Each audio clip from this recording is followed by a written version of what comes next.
G'day, Dave here, and we're looking at Ecclesiastes chapter 11. We're nearly at the end of this book.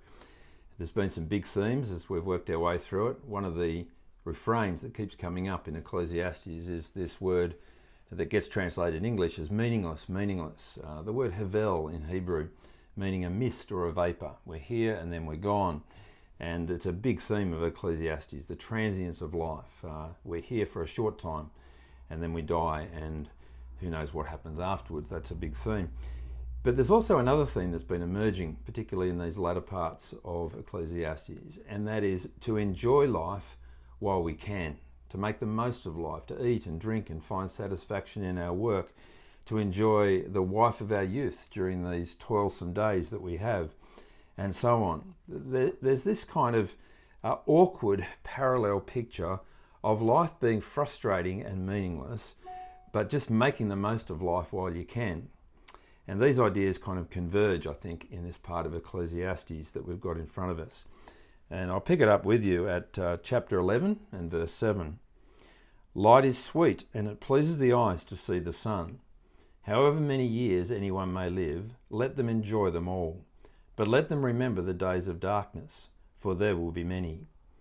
Everything to come is meaningless. You who are young, be happy while you are young, and let your heart give you joy in the days of your youth.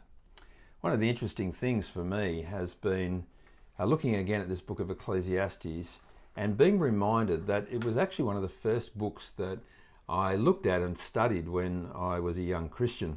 And I've got this commentary here called A Time to Mourn and a Time to Dance. And I was looking in the cover, it says Dave MacDonald, May 1981, nearly 40 years ago. It's the first commentary I ever bought, one of the first Christian books I ever bought. And I wonder how I read these verses back then as opposed to how I read these verses today. When it speaks about being young and living with vigour and enthusiasm and making the most of your energy levels and so forth. Because the reality is, as I kind of think about myself, I see myself as fairly ageless. You know, I'm just a young bloke like the rest of you young blokes. And then I have to sign my birth date, and it's a long time ago. I look into the mirror, or I look at one of these videos and I think, seriously? Are you that old? You see, life goes pretty quickly, and Ecclesiastes encourages us not to let it pass. There's a word to the youth, a word to the young, and that is, you don't have forever. So while you're young, enjoy your youth. Enjoy the activity that you've got. You have energy and vitality and passions and things to enjoy. So enjoy it. Life is for living. So live it. That's his message.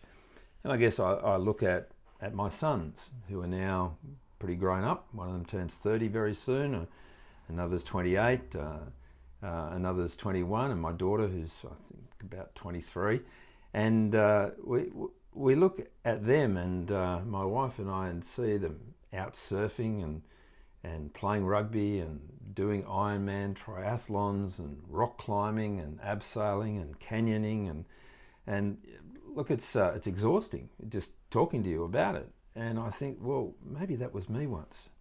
Maybe we did those sort of things, but now the body just doesn't respond as well. It doesn't do as much. It takes longer to recover, and I just don't feel up to doing those things.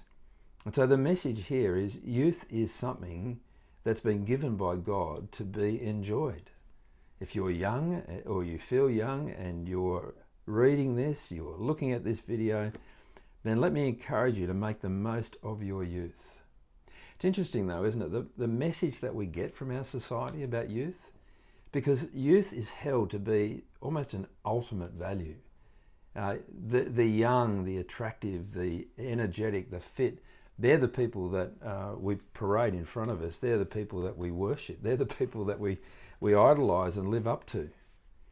You look at advertising, for example, and you've got the beautiful, sun-tanned, fit-bodied people. And I guess the flip side of that is you've also got things that are constantly telling you how to keep your body toned up. You've got pills and diets and strategies to lose the weight. You've got creams to lose the wrinkles. We can't put off the fact that even while we are young, we are still aging. And the reality is, one day our days will come to an end. And we're not getting any younger, and we won't get any younger.